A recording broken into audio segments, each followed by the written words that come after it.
And welcome along to Aston Villa from the stands. I hope you're well. Make sure you smash the like button on this video. And of course, as well, subscribe to the channel if you're new around here. Big up to each and every single one of you.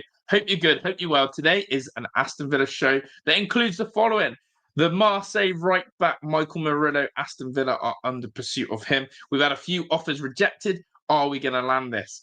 The Europa League money has also been revealed, and it is quite startling to see the comparison of what we could have earned in the Champions League.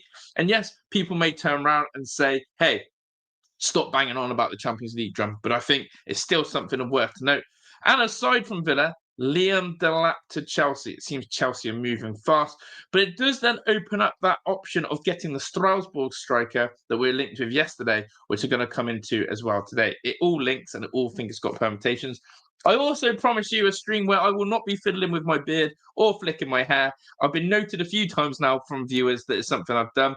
And as you can see, my beard is now trimmed, chopped, and ready to rock and roll. So big up to everyone. Do say hello in the chat live or, of course, a replay. I'd love to know your thoughts, feelings, and emotions. But yeah, the right back. Let's just start first and foremost on the one position that I am absolutely gunning for Aston Villa to strengthen and improve on. Something that I feel like we haven't addressed now for probably 3 or 4 windows. We've attempted to address it, we have attempted to address it, and we've never got it right. If you think about it, we brought in Garcia. That one really, for me, just hasn't kicked off. That boat simply has sailed, in my opinion, and Villa are still looking to upgrade in that position. Matty Cash, well, he's Matty Cash, and he definitely splits opinion. And one last thing as well is, of course, we've seen yesterday the story about Kosta Nedeljkovic, Red Bull Leipzig, going to probably put in an official offer of around 10 million. So right back is the position. But have Aston Villa actually found a defensive solution? Because not only does this player play right back, but he can also play in a various different positions. He can play in that right centre-half position. And do you know what it screams of? Axel Disasi. So we're going to have a look into this and we're going to examine this player. Now I'm just scratching my hair there, ever loud. But yeah, big up to everyone. First and foremost, big up to Goetzer. He's been a member for 45 months. Anyone who's not aware on the channel, Goetzer here, one of the longest serving members, if not the longest. So big up to my guy, Liverpool fan, had a season of his life, and big up to his channel as well. Big up to Meek's captain as well. Said, there it is. I know. It's been noted. But most of all, big up to Fraser as well for the super chat. So birthday today. Enjoy the £90. Fraser, I believe it's happy 18th, if I'm right. Let me know what you've done. I'm definitely big up to Fraser and get happy birthdays in the chat. Big up to Black Country Villain. But you're legend for super chatting that. It's your birthday. You've been a real one. And yeah, happy birthday to you. And big up to Fraser. And share the love in the chat with that one. But well, on that positive news then, on Fraser's 18th, I believe, let's get into the right back. Marseille's right back. And it, of course, is Michael Murillo. But Marseille, under Roberto De Zerbi, of course, the ex-Brighton manager, are playing a little bit of hardball. And I don't like it. I don't like that people are going to hardball Aston Villa when it comes to transfers. I'm not a fan of it. I don't want it. But I feel like we might have to experience a little bit of this. So let's read this statement here. Aston Villa have already submitted 2 offers for right back Michael Amir Murillo. They've been quickly rejected, and the message is clear. It will cost 25 million euros to sign him. Why does that feel like the price tag for every single player in Europe?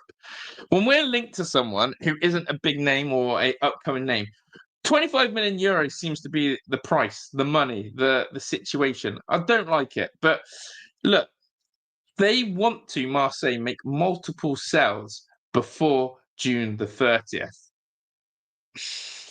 25 million is an interesting price that is going to be noted, and we have to take count of that. So is this right back, Michael Murillo, worth the 25 million fee? Well, as I said, they are hardballing us. They are making life difficult. They are saying, look, if you want him, come get him. And I read a really interesting point about Michael Murillo, actually, in terms of the transfer speculation. Because though 25 million euros for some players that we've been linked to have seemed a good value, you know, for example, at one stage, Joan Garcia, he was obviously 25 million release clause, and we seemed happy to pay that. But with Murillo, this is the question that has been asked. And I think that one thing we have to look at is his versatility. Is this. And I'm going to put it on the screen now for you. I think this is a really fair point raised here by Total Villa. So the big issue for me with a deal for Michael Murillo is the reported price. It's reported that Marseille have turned down 2 offers for us, already want 25 million. For me, that is far too much for a 29-year-old. And if they won't budge, we should look elsewhere. Now, 25 million for a 29-year-old. Does the age matter? Well, we know that Aston Villa's project has very much been about signing younger players who have good shelf value, good life value, and something that we can get the best out of. The issue here is, as I said, is the reported age. What are we getting from Michael Murillo at 29 years old for 25 million? Well, I'm going to tell you this straight away, the answer to that question. If he's better than what we've got, then we need to pay the price. If he's going to be someone who is coming in and is 100% going to be the first choice right back, undisputed right back, then get him in. Let's not mess around. Get him in. Get him in. That's all I've got to say on the matter. I don't care what price we pay, as long as we know that we've got a better right back than the current ones that we have at our club right now. And I will be completely real and honest with you. It worries me that still we're not finding those standout right backs. We're not finding the ones that are sort of sitting back and going, hey, this is the man. Now, what is apparent, as I've sort of said, and I'm going to show you again on his transfer market profile in a minute, is that Roberto De Zerbi has used him in a variety of positions.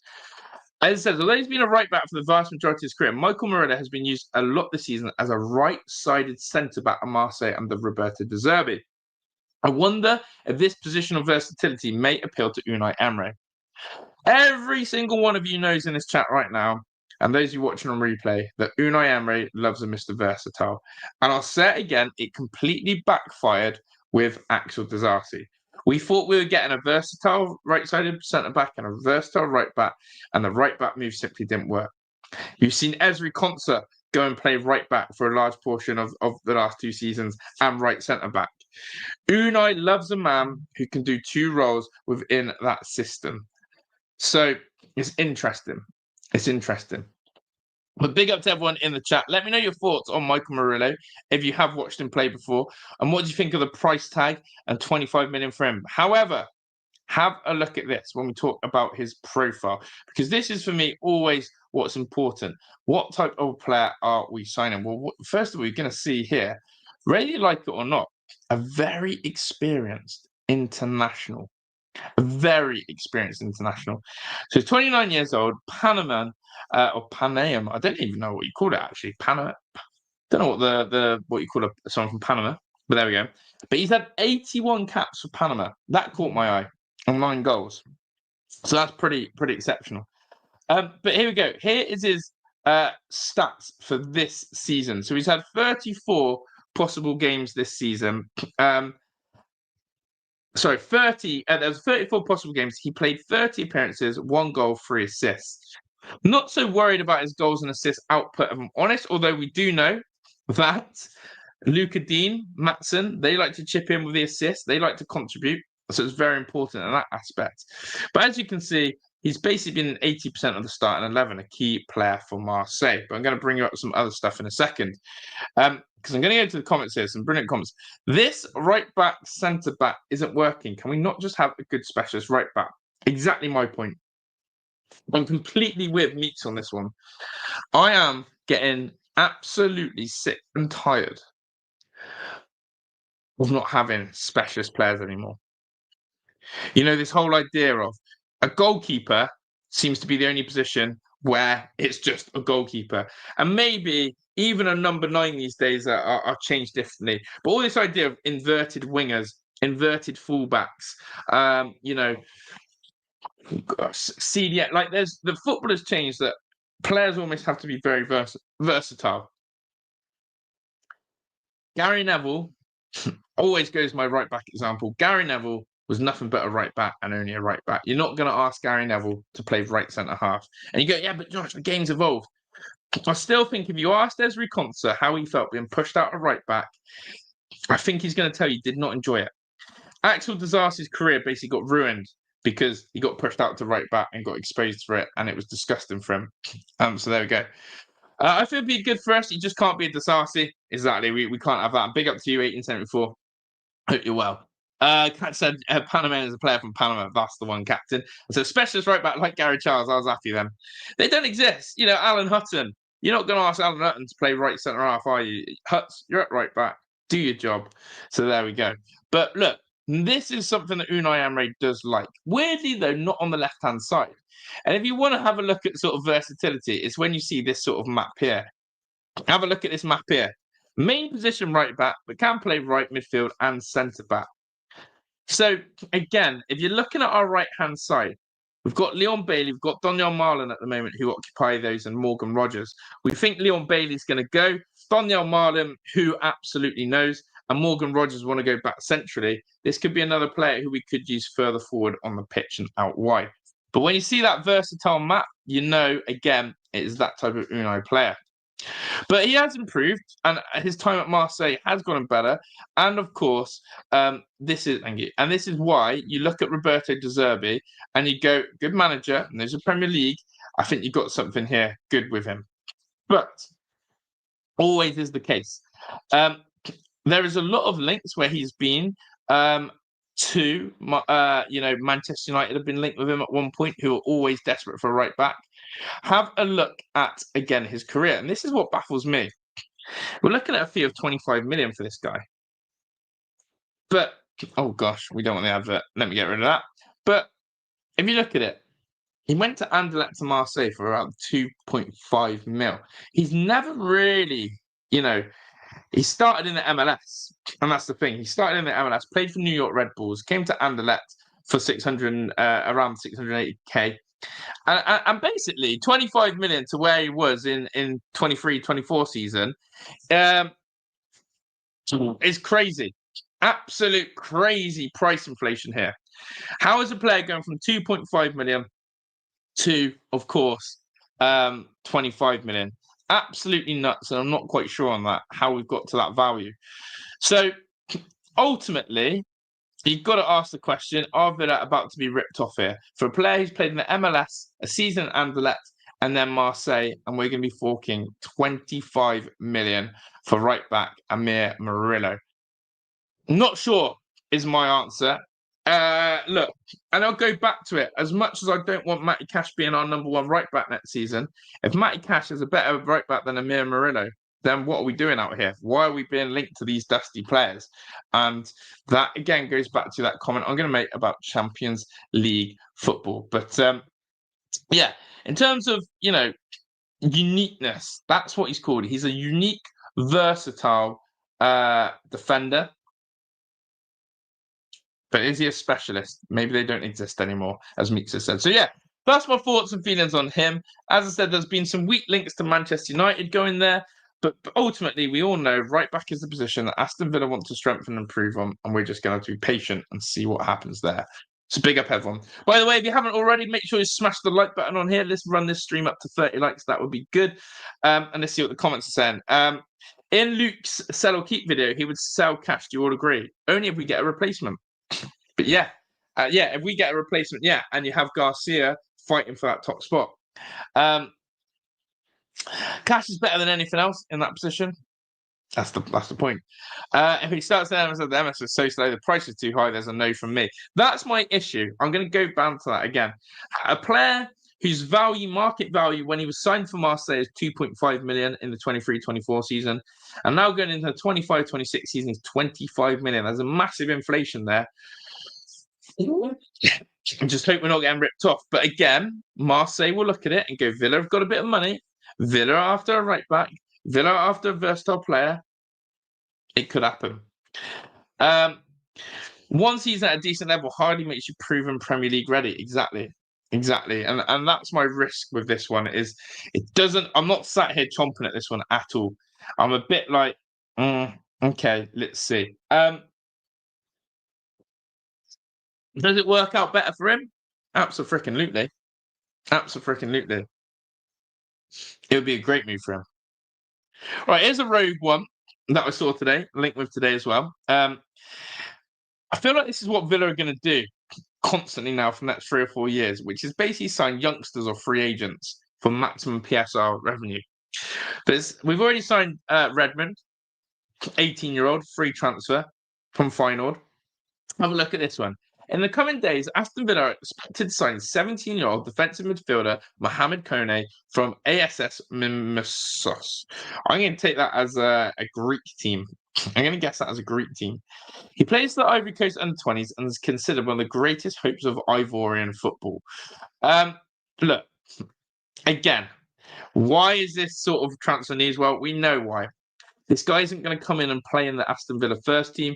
It's quite simply another young prospect that Villa are going to take on their books, have under their name, hope they flourish, and he either breaks into the first team or he makes us a load of money.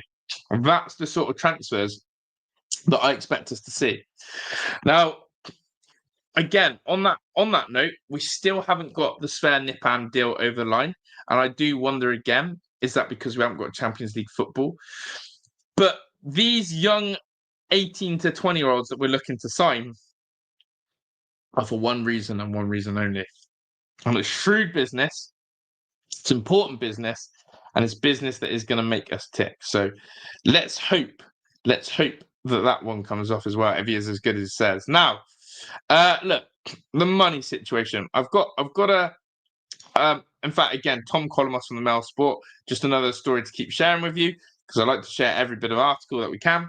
This summer, Aston Villa will definitely target a backup goalkeeper. Interesting. And possibly first choice too if Emi Martinez departs.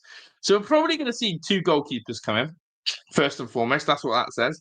2 goalkeepers are going to come to Aston Villa. Fair. They will also try to sign a young striker, a right winger, and a right back. I think that sounds about right, chat. Which, again, if they leave our central midfield alone and we can go into next season with the central midfield calibre of Kamara, Tielemans, Barkley, and Arna McGinn, happy days. Right back, right winger, young striker to play second fiddle to Ollie, and then a goalkeeper. I think we're cooking. I think that's great. But people are saying we're short of a centre half, hence why, again, we come back to this Murillo guy. If he can play right back and centre back, and that's where we're going to be at. I definitely think we're short of a centre-back. I think we're short of that right-back. I think we need that right winger. Again, if Bailey's going, we need Daniel Marlin fighting out on that right wing. But I've always said the best thing Villa can do in a striking option is go for a number 2 striker. Keep Ollie Watkins, get the number 2. And I want to know your thoughts on this, because we did a stream a few weeks ago about, again, only yesterday did we talk about Ferran Torres and Emmanuel Mega. Well, do you know who's cropped up again? And I'm waiting to see if this lands. Someone's reported again, but it's a very uncredible source, has basically said Villa are going to go back in for Dusan Vlahovic. And that something is there on the table to sign the Juventus striker. That will be fascinating if Dusan Vlahovic comes to us. It really would be. It really, really would be. So we'll keep an eye on that one. It's starting to look like we'll have Enzo rather than Kamara. It does feel like Enzo's going to get a go. But yeah, big up to everyone in the chat. Thanks for swinging by, tuning in, sharing the comments and thoughts on all things. And big up to everyone. Hope you're well. As I said, keep smashing that like button for me. I'd appreciate it. I wish we could sign a really amazing right back like Dumfries. The sad thing is, once upon a time, Villa did have an opportunity to sign Dumfries, and we let that one slip.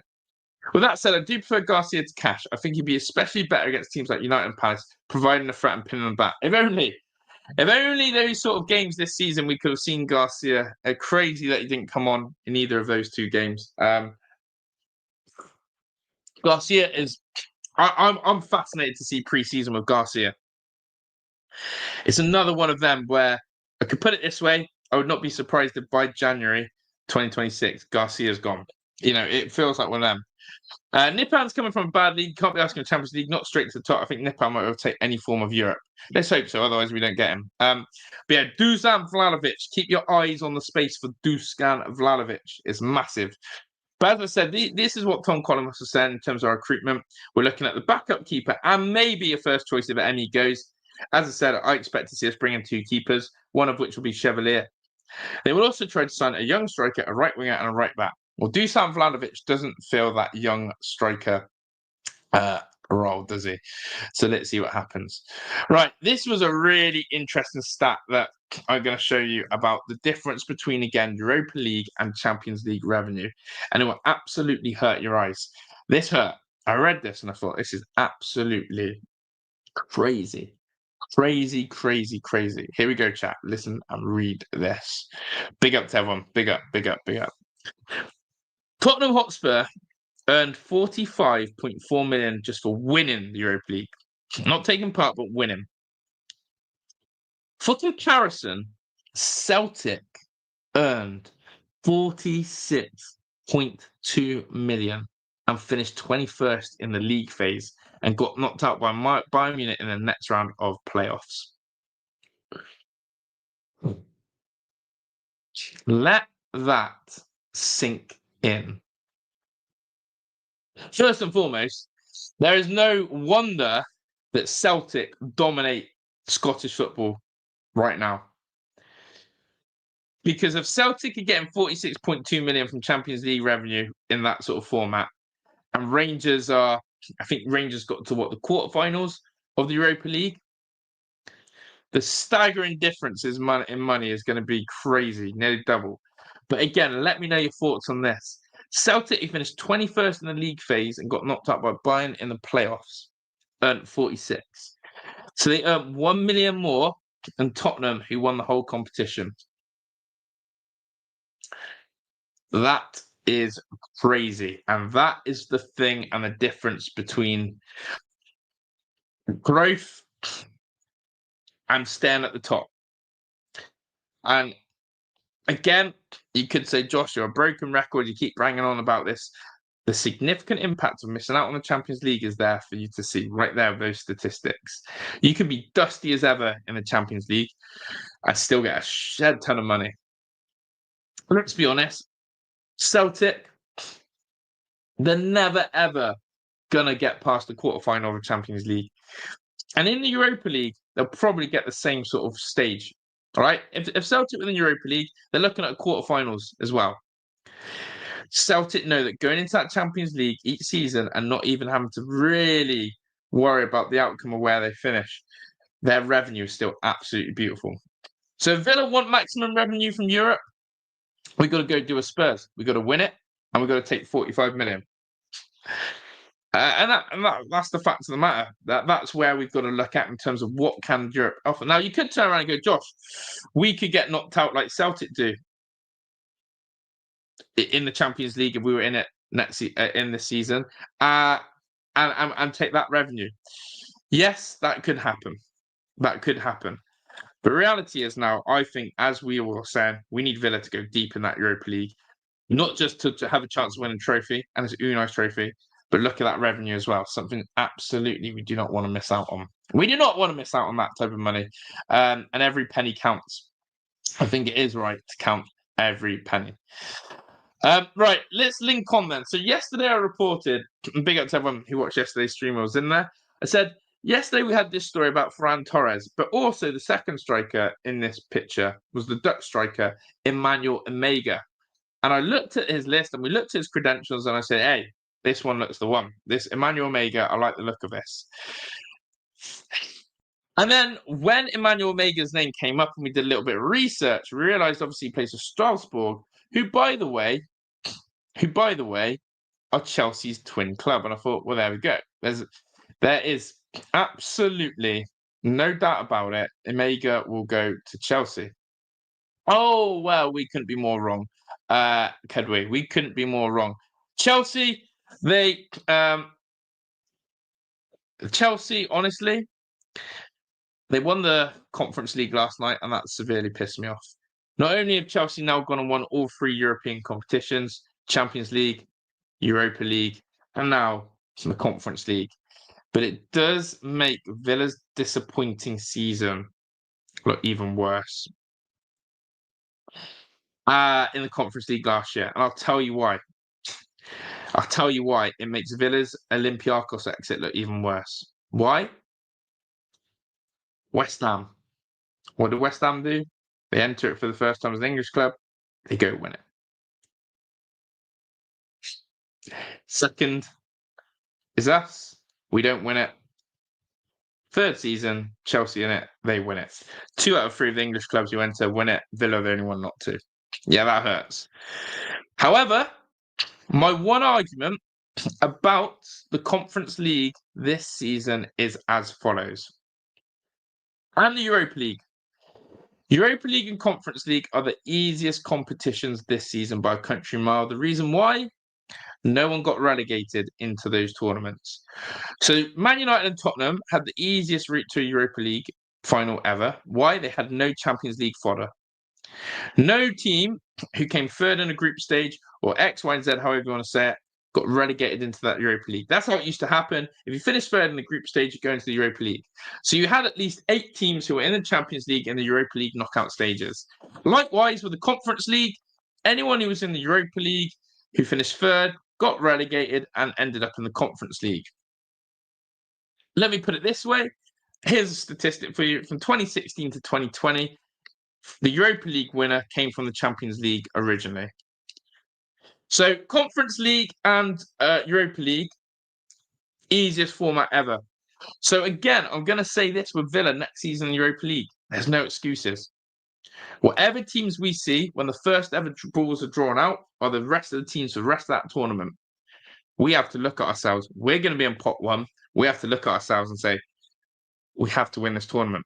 There's no debate. There is no debacle. There's no excuses. All right? We don't need it. We don't need it. Oh, Spurs were knocked out the first time. Cheers, Danny. That's the reason why. I can't remember why I couldn't remember who was before West Ham. So Danny's come in with a great point about that. But there we go. Even numbers are winning it in the Conference League. But I don't want to be compared to Spurs not winning the Conference League. But the thing is with Spurs, they've gone and won that Europa League. So maybe that's a good omen. Maybe Danny Bradley has just given me the omen of which Aston Villa will win the Europa League. You've heard it here first, right now. And I'll tell you why. Spurs didn't win the Conference League, but they went on to win the Europa League. Villa haven't won the Conference League. 2 seasons later, they go win the Europa League. Because it was 2 seasons later Spurs did that. There we go. It's written in the stars. Written in the stars. Aston Villa to win the Conference League, the Europa League, because of this logic there. After 2 seasons of not winning the Conference League, he'll go on to win the Europa League. If that makes sense.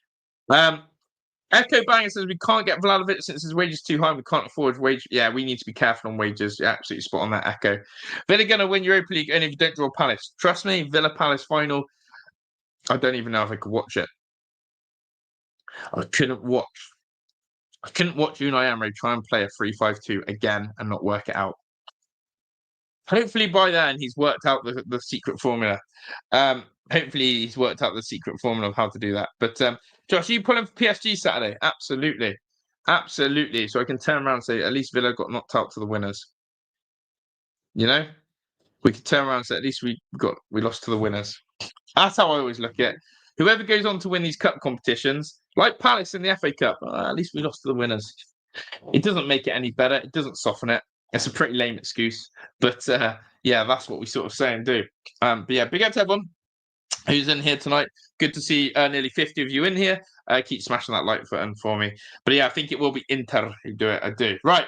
So yeah, Emmanuel Mecha. I said RB. I lost the track a bit, but there we go. With the Strasbourg. Okay, so he was Chelsea's twin club. Strasbourg. Emmanuel Mega. Chelsea needed number 9. I thought it's written in the stars. Oh no. Chelsea do their business and they've done it quick. Fabrizio Romano has confirmed today Liam Delap will sign his Chelsea contract in the next 24 hours as Ipswich Town has now authorised medical tests. Man City will get 30% of the deal. There's a sell-on clause, including an agreement with Ipswich. Buyback clause won't be activated. Delap will join Chelsea. They're moving good. Now, Delap was a player, again, don't want to be a broken record here, but Delap was a player in which we were linked to. £30 million, Liam Delap. How do you feel, Villa fans? Is that the type of player you wanted to see come to Villa and displace Ollie Watkins? Was Delap one of the names that you had? He's chosen Chelsea, Champions League place, Conference League winners. Damn. And again, it's just, it does wind me up. That's all I'm going to say. And I think you're going to find a very frustrated me this transfer window. I don't know why, but I feel like I'm going to be frustrated. I think I'm going to see targets that we were linked to come and pass. I think we're going to see names that I wasn't expecting, and maybe the outgoings are going to hurt more than the ingoings. That's how I also feel. I feel like the outgoings are going to hurt more than the ingoings. So we're going to brace ourselves. But yeah, Delap to Chelsea is there. It's in the blood. It's in the flesh, and we will have to wait and see, chat. We will have to wait and see. And look, Arsenal moving big. They reckon Benjamin Sesko is going to them now. So it's all pretty nuts in the world of transfers with other Premier League teams, but ours is just in the balance. And I know it's early days and people say the season's just finished, blah, blah, blah. But you know that we moved very quick last summer. We moved very quick. Let me know your thoughts on Liam Delap in the chat. I want to know if you wanted him or not, if you rate him or don't. We almost had PSG, said Pete. Absolutely. Captain said 100% PSG. How many English teams did they dump out? Pretty much all of us. Yeah, it's true. I'm sorry, but I really don't think Delap is actually that good. No, I don't want Delap. I think Ollie Watkins is better. Even Duran is better. And Meeks thinks will play smart in the window. Yes, I will chase up fantasy picks, mate, as well. I'll see what I can get out of them, see if I get any contact with them. But yes, I will do, mate, 100%. Bottom line is, Villa must be patient. I must be patient. We have to back Monchi. We have to back Unai to come up with a plan. And look, I'll be real. I think this is the window where people will judge heavily than ever before on Monchi. Last summer, I'll bang that drum over and over again. Last summer, that transfer window killed us, destroyed us, made us left in limbo, put us on a back foot. Can't have the game. It can't do the same this summer, chat. We really can't. Get ready for Monchi Magic, says Pete. Love it. Villa sign Ronaldo. Oh, dear. Yeah, well, we're not in the Club World Cup. I know he's going to target a team in the Club World Cup. That's what he wants. I'd rather Jonathan David. So would I. But I don't think David's going to want us now we're not in the champs. But yeah, Meeks is doing anything to auction off Ollie. And look, with Sesko or Gyökeres going to Arsenal, Ollie Watkins to Arsenal, it's done. It's not happening. It is not happening. So, chat, that is the news today. Not too much to talk about. But overall, as I said, we're trying to stay consistent on the channel. We're trying to bring you news here, there, and everywhere. And I do appreciate everyone who's been in here today. As I said, if you haven't, make sure you smash a like. Big up. I've seen a massive increase in people who've got their notification bell on. That is making a massive difference as well. So thank you so much to that. And yeah, if you haven't seen my upload, if you want a bit of a funny story, I took 3 attempts to record this Jacob Ramsey video. Every time I was recording it, the lip sync was out. Came to the third time, thought it sorted it, and the lip sync was out. I don't know what was going on with my internet. I don't know what was going on with my computer. I don't know what's going on with my webcam or mic sometimes, but the lip sync is out. So if you want to help support me, do make sure you go over to the Jacob Ramsey video. In fact, what I'll do now is I'll link it in the chat. So yeah, please go over and support that video by just giving it a little watch, like a podcast, or even a little watch.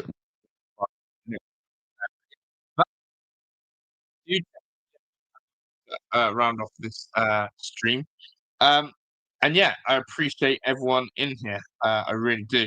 Maybe West Ham will bid. West Ham are crazy and do bid everything. But look, we'll stay tight on the news. As I said, my job is to try and just bring the stories.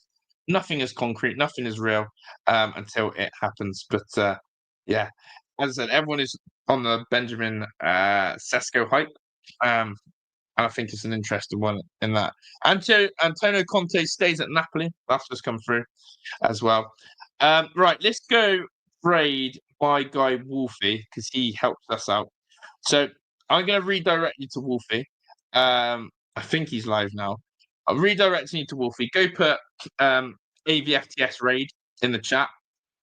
That would be amazing. In Wolfie's this stream will redirect to Wolfie. Go put AVFTS raid in the chat.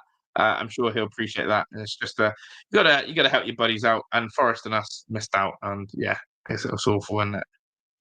Mike says, feeling a bit like West Ham from last year, trying to get players they can't afford. They're crazy, honestly. West Ham move bad. West Ham move mad, bad, weird. I don't get them. I think you do well to find them a club meet. I don't think you would hesitate to get Ollie Watkins a club. But I don't think you're going to upsell him. Is probably the downfall of you guys on that sense. But get Clay to help you, and he'll sweeten up.